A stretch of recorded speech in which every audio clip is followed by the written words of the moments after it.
जी हां दोस्तों, बड़ी खबर निकलकर सामने आ रही है। सऊदी में 90 भारतीयों समेत 900 से ज्यादा हाजियों की मौत। मक्का में ना कोई हादसा, फिर आखिर क्यों चली गई इतनी जानें? इसके पीछे का क्या है राज?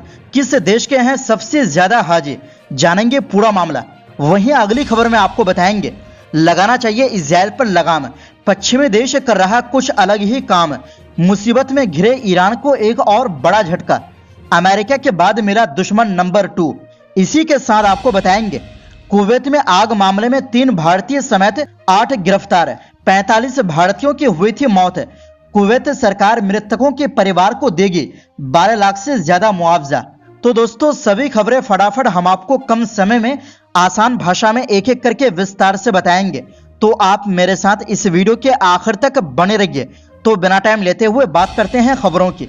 जी हां दोस्तों, इस साल की हज यात्रा पर सऊदी अरब की भीषण गर्मी हाजियों के लिए बड़ी मुश्किल बनी है। सऊदी अरब के मक्का में हज करने गए 922 लोगों की गर्मी से मौत हो गई है। इनमें भारत के भी 90 लोग शामिल हैं। एक अरबी डिप्लोमेट ने बताया कि मरने वालों में करीब 600 हाजी अकेले मिस्र के हैं। वहीं 1400 लोग अब भी लापता है। हज की रस्मों के दौरान लापता हो गए हाजियों को ढूंढने में भी उनके परिजनों को काफी मुश्किल आ रही है। लापता हज यात्रियों के परिजन अस्पतालों में अपने लोगों को ढूंढ रहे हैं। मक्का में तापमान 51.8 सेल्सियस तक पहुंच जाने की वजह से यहां सबसे ज्यादा मौतें हुई है। इस साल हज में करीब 18 लाख लोग शामिल हुए। हाजियों की बड़ी संख्या में मौतों के पीछे बिना परमिट के आए यात्री, अफरा तफरी और बुजुर्गों के तेज गर्मी को ना सह पाना सबसे अहम वजह बन रही है। Saudi national centre for metrology के अनुसार मक्का के आसपास के पवित्र स्थलों में चिलचिलाती धूप और दम घुटो गर्म मौसम है।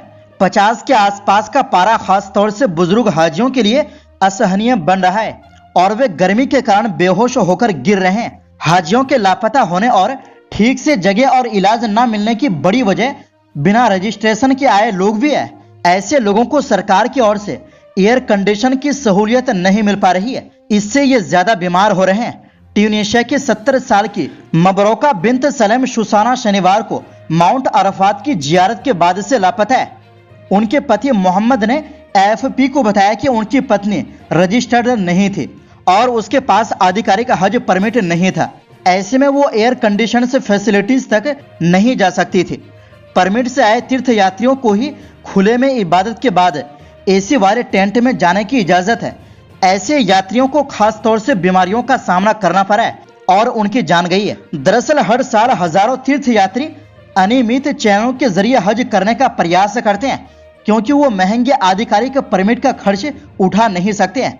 2019 से ये आसान हो गया है, जब सऊदी अरब ने सामान्य पर्यटन वीजा पेश किया। जिन तीर्थ यात्रियों के पास आधिकारिक परमिट है वो खास तौर से परेशानी का सामना कर रहे हैं, क्योंकि उनके लापता होने पर अधिकारी भी उनकी खोज कर पाने में असमर्थ हो रहे हैं। इस साल हज के दौरान गर्मी के अलावा अफरा तफरी का सामना भी भारतीय हज यात्रियों ने किया है। इससे स्थिति और ज्यादा खराब हो गई है। बड़ी संख्या में भारतीयों ने भारतीय हज समिति HCI के अधिकारियों द्वारा कुप्रबंधन यानी खराब इंतजाम की शिकायत की है। शिकायत में शिविरों में साफ सफाई की कमी, अपर्याप्त भोजन और मीना में टेंट सिटी में भीड़ भाड़ शामिल है। हाजियों ने शिविरों की खराब स्थितियों के बारे में शिकायत करने के लिए सोशल मीडिया का सहारा लिया। तेलंगाना के एक तीर्थ यात्री ने सोशल मीडिया पर वीडियो शेयर करते हुए लिखा कि हमारे साथ भिखारियों से भी बदतर व्यवहार किया गया। यह भारतीय हज समिति की विफलता है, जो हाजियों की देखभाल के लिए जिम्मेदार है। तीर्थ यात्रियों ने कहा कि भारतीय शिविर भीड़ भाड़ वाले और गंदे थे और सऊदी अरब में HCI के अधिकारी मददगार नहीं थे।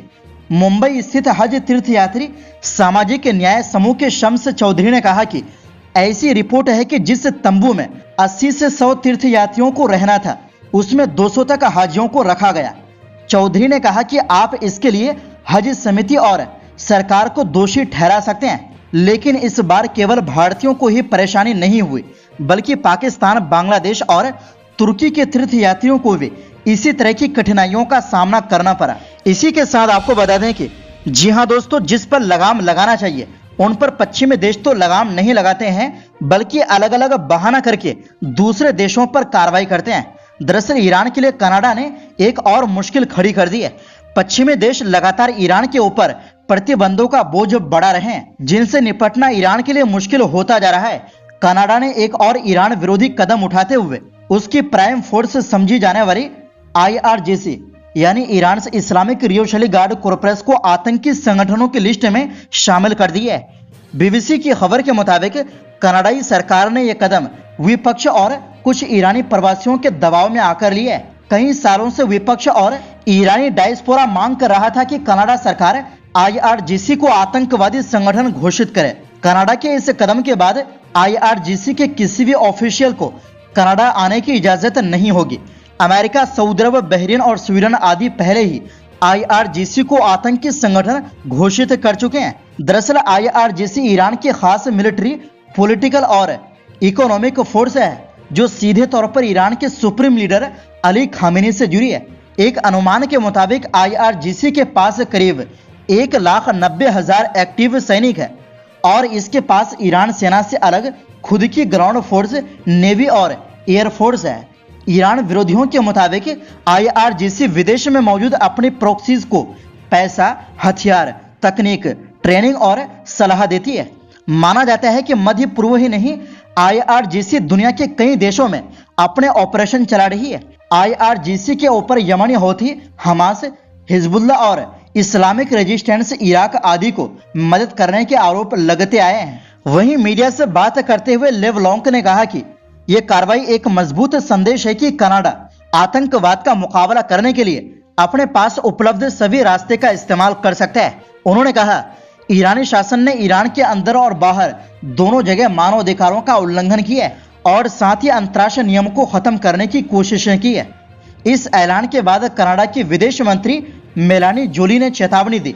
ईरान में मौजूद कनाडाई लोगों को हिरासत में लिए जाने का खतरा जताया है। उन्होंने कहा, जो लोग अभी ईरान में हैं उनके लिए घर वापस आने का समय आ गया है और जो लोग ईरान जाने की योजना बना रहे हैं वो न जाएं। यानी दोस्तों, इस वक्त देखा जाए तो दुनिया में सबसे ज्यादा मानव अधिकारों का उल्लंघन कोई अगर कर रहा है तो वो इजराइल है। लेकिन इजराइल की गुनाहों पर ये पश्चिमी देश चुपचाप सिर्फ तमाशा देख रहे हैं। हद से ज्यादा अगर कुछ कर रहा है तो सिर्फ निंदा है और कुछ नहीं। सच तो यह है कि दुनिया में पश्चिमी देशों की वजह से अशांति फैली हुई है। क्या आप मानते हैं? अपनी राय कमेंट बॉक्स में जरूर दें। इसी के साथ आपको बता दें कि जी हां दोस्तों, कुवैत की इमारत में लगी भीषण आग के मामले में अधिकारियों ने 3 भारतीय, 4 मिस्र के नागरिक और 1 कुवैती को गिरफ्तार किया है। 12 जून को तड़के 6 मंजिला बिल्डिंग में लगी आग में कुल 50 लोगों की मौत हुई थी, जिनमें 45 लोग भारतीय थे। इस बिल्डिंग में 196 कामगार रहते थे, जिनमें से ज्यादातर भारतीय थे। अरब टाइम्स की रिपोर्ट के मुताबिक गिरफ्तार किए गए 8 लोगों को 2 हफ्ते की पुलिस रिमांड पर भेजा गया है। उन पर लापरवाही और हत्या के आरोपों में केस दर्ज किया गया है।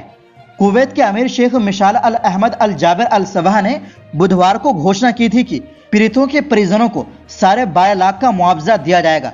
कुवैत के सरकारी सूत्रों के मुताबिक ये पैसे विदेशी कामगारों के दूतावास को दिए जाएंगे, जहां से ये उनके परिजनों तक पहुंचेंगे। मरने वालों में भारत के अलावा फिलीपींस के भी नागरिक थे। दरअसल कुवैत ने मामले की जांच के लिए एक टीम भी बनाई है। इसे आग लगने का कारण ढूंढने का काम सौंपा गया है। कुवैती मीडिया के मुताबिक इस बिल्डिंग को कंस्ट्रक्शन कंपनी NBTC ग्रुप ने किराए पर ले रखा था।